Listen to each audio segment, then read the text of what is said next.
अस्सलामुअलैकुम वरहमतुल्लाहि वबरकातुहू। उम्मीद है सब दोस्त भैन भाई खैरियत नाल होणगे और अल्लाह पाक दे हजूर दुआ है कि मालिक सब नूं अपने हिफ्ज़ो अमान च रखे। दोस्तों हसबे मामूल नए आने वाले शौकीनां अगे गुजारिश है कि मेरे चैनल FSD एनिमल नूं सबसक्राइब कर दिओ, बैल आइकन दबा दिओ ताकि मेरी हर आने वाली वीडियो तमाम ही दोस्तों तक पहुँचती रहे। दोस्तों अज दा साडा मौजू जिहड़ा है सोकड़े दे मुतलक है, जिहड़ा कि अजकल चूज़ियां नूं पट्ठियां नूं ते मुर्गियां च भी बाज़ दफ़ा आ रहा है, उस दे उत्ते आ ते उम्मीद है कि तुहानूं वीडियो पसंद आएगी और काफ़ी इनफॉर्मेशनल वीडियो है। इस वास्ते वीडियो पूरी देखना और ये बहुत सारी चीज़ां तुहानूं सीखने भी नवी। मेरे पास भी अभी एक मुर्गी है जो कि तकरीबन 8 महीने की है। इलाज चल रहा वा और काफ़ी ਉਹਦੇ ਵਿੱਚ बेहतरी आई है। इन्होंने छड़ छुड़ के दावा दाना पानी करके तो मैं क्या चल अज एक क्लिप बना ली है। वाहवा दिन हो गए ने कोई अच्छी वीडियो इनफॉर्मेशनल नहीं बनी तो वो भी ज़रा करीब आ रहा सीगा। खैर आने असी अपने टॉपिक की तरफ। तो जनाब वो काफ़ी हद तक रिकवर हो गई है। तो दोस्तों बाज़ दोस्त आते ने कहते हैं कि मुर्गा साडा कमज़ोर है, हड्डियाँ निकल आईयां ने, सीने की हड्डी निकल आई है, उस मतलब कोई तो उन्होंने बाज़ जड़ा वा कहा जाता है जी कि भुने हुए चने या मुख्तलिफ इस तरह दी चीज़ां जड़ियां ने वो इस्तेमाल करो। जिस चीज़ का दोस्तों पहले ही ਉਹਦਾ जनाबे वाला अंदर खुशक होया पिया वा, अंतरियां खुशक ने, उन्होंने उतों होर असी जनाबे वाला चीज़ां खुशक और ताकत वालियां देई जा रहे हैं जड़ियां कि वो नहीं चलन वालियां, तो उस दे विच फिर इस काम मज़ीद बिगड़ेगा। इस वास्ते ज़रूरी हैगा कि जनाब ਉਹਦਾ पहले ट्रीटमेंट किया जाए, ਉਹਦੀ शुरुआत देखी जाए। बुखार होया, पोट जाम होया, किस होया तो मामला पहले शुरू होया वा, उन्हें खुराक घटाती है, उसका ट्रीटमेंट करने तो बाद सारा फिर जनाब वाला ये जी चीज़ मैं तुम दिखा रहा जी दोस्तों।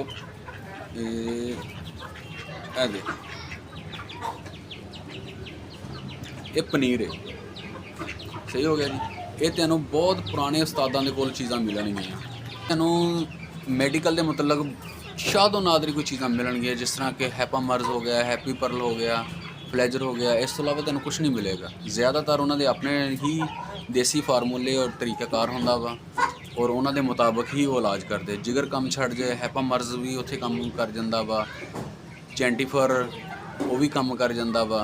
उसका मुकम्मल तरीक़ाकार भी वीडियो दे विच थोड़ी सी लम्मी हो जा सकती है, तो कोशिश करांगा कि मैं अपने हुण खास मौजू के उत्ते ही रवां, क्योंकि वीडियो फिर लम्मी हो जाए तो दोस्त भी तवज्जो घट करते हैं। बहुत लम्मी ये अपना लिए उन्होंने सारा कुछ कर दिता, लेकिन ये पूरा तरीकाकार दसिया जाता वा जिहड़ा कि उस्तादां दे नाल तरीका चले हुए ही मिलते आ, जिहड़ा कि सानू भी अपने उस्तादां कोलों मिले हुए ने।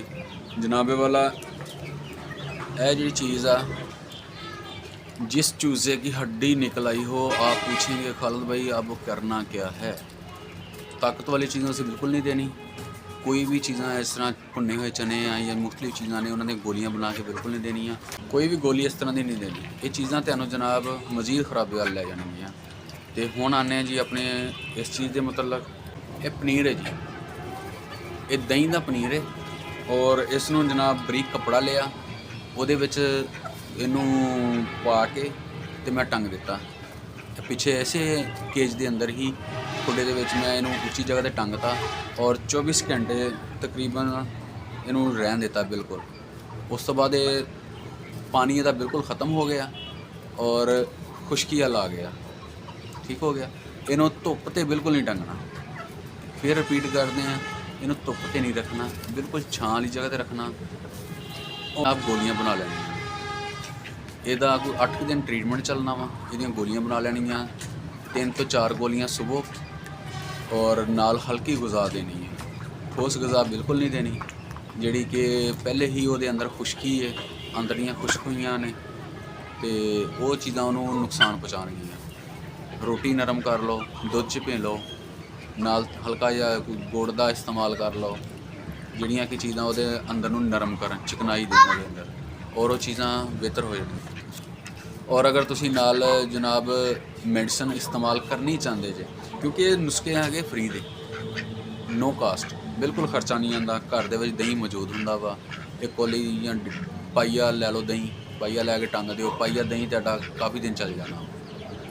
ਤੇ ਟ੍ਰੀਟਮੈਂਟ 'ਚ ਤੁਹਾਡਾ ਅੱਧਾ ਕਿਲੋ ਦਹੀਂ ਲੱਗ ਜਾਏਗਾ, 200 ਰੁਪਏ ਕਿਲੋ ਹੋਏਗਾ, 300 ਰੁਪਏ ਕਿਲੋ ਹੋਏਗਾ। ਮੁਖਤਲਿਫ ਇਲਾਕੇ 'ਚ ਮੁਖਤਲਿਫ ਰੇਟ ਆ, ਤੇ ਉਸ ਦੇ ਹਿਸਾਬ ਨਾਲ ਹੀ ਇਹ ਚੱਲਦਾ ਰਹਿਣਾ ਵਾ। 200 ਹਜ਼ਾਰਾਂ ਹੋ ਰਹੀਆਂ ਨੇ ਤੇ ਬਾਅਦ 'ਚ ਉਹਨਾਂ ਦੀ ਗੱਲ ਕਰਦੇ। ਪਨੀਰ ਦਾ ਇਸਤੇਮਾਲ ਹੋਰ ਵੀ ਚੀਜ਼ਾਂ ਦੇ ਉੱਤੇ ਹੁੰਦਾ ਵਾ, ਔਰ ਉਹਦੇ ਉੱਤੇ ਇੱਕ ਅਲੱਗ ਵੀਡੀਓ ਬਣਾ ਕੇ ਅਪਲੋਡ ਕਰਾਂਗਾ। ਅਗਰ ਇਹਦੇ ਵਿੱਚ ਸ਼ੁਮਾਰ ਕਰਾਂਗਾ ਤਾਂ ਵੀਡੀਓ ਹੋਰ ਮਜ਼ੀਦ ਲੰਮੀ ਹੋ ਜਾਏਗੀ, ਜਿਹੜੀ ਕਿ ਫ਼ਾਇਦਾਮੰਦ ਨਹੀਂ ਹੋਏਗੀ। ਨਾਭੇ ਵਾਲਾ ਤੁਸੀਂ ਇਹਦੀਆਂ 3 ਤੋਂ 4 ਗੋਲੀਆਂ ਜਿਹੜੀਆਂ ਨੇ ਉਹ ਸਵੇਰ ਦੇ ਟਾਈਮ ਇਸਤੇਮਾਲ ਕਰੋ। ਦਰਮਿਆਨ ਦੇ ਵਿੱਚ ਜਿਹੜਾ ਕਿ ਦੱਸਿਆ ਅੱਗੇ ਵੀ, ਇਹਨੂੰ ਹਲਕੀ ਗਜ਼ਾ ਰੱਖੋ, ਜਿਹੜਾ ਕਿ ਉਹਦਾ ਅੰਦਰ ਦਾ ਆਂਤੜੀਆਂ ਦਾ ਮਸਲਾ ਵਾ ਉਹ ਜ਼ਿਆਦਾ ਡਿਸਟਰਬ ਨਾ ਹੋਵੇ ਠੋਸ ਗਜ਼ਾ ਜਾਂ ਤਾਕਤ ਵਾਲੀ ਗਜ਼ਾ ਦੇ ਨਾਲ। ਤੇ ਉਸ ਤੋਂ ਬਾਅਦ ਜਨਾਬ ਰਾਤ ਨੂੰ ਜਿਹੜਾ ਵਾ ਤੁਸੀਂ ਹੈਪਾਮਰਜ਼ ਸਿਰਪ ਆ 2 cc ਦੁੱਧ ਲੈ ਕੇ 3 cc ਜਿਹੜਾ ਕਿ ਸਿਰਪ ਲੈ ਕੇ ਉਹਨੂੰ ਦਿਓ ਸੌਣ ਲੱਗਿਆਂ, ਜਿਹੜੇ ਕਿ ਰਾਤ ਦੀ ਖੁਰਾਕ ਹੈ। ਤੇ ਉਮੀਦ ਹੈ ਕਿ ਦੋਸਤਾਂ ਨੂੰ ਅਗਰ ਵੀਡੀਓ ਪਸੰਦ ਆਈ ਹੋਵੇਗੀ, ਵੀਡੀਓ ਪਸੰਦ ਆਈ ਹੋਵੇ ਔਰ ਇਨਫੋਰਮੇਸ਼ਨ ਲੱਗੀ ਹੋਵੇ ਤੇ ਚੈਨਲ ਨੂੰ ਸਬਸਕ੍ਰਾਈਬ ਵੀ ਬਣਦਾ ਵਾ, ਲਾਈਕ ਵੀ ਬਣਦਾ ਵਾ ਤੇ ਪਿਆਰਾ ਜਿਹਾ ਕਮੈਂਟ ਵੀ ਕਰਦਾ। ਬਹੁਤ ਸ਼ੁਕਰੀਆ, ਅੱਲਾਹ ਹਾਫਿਜ਼।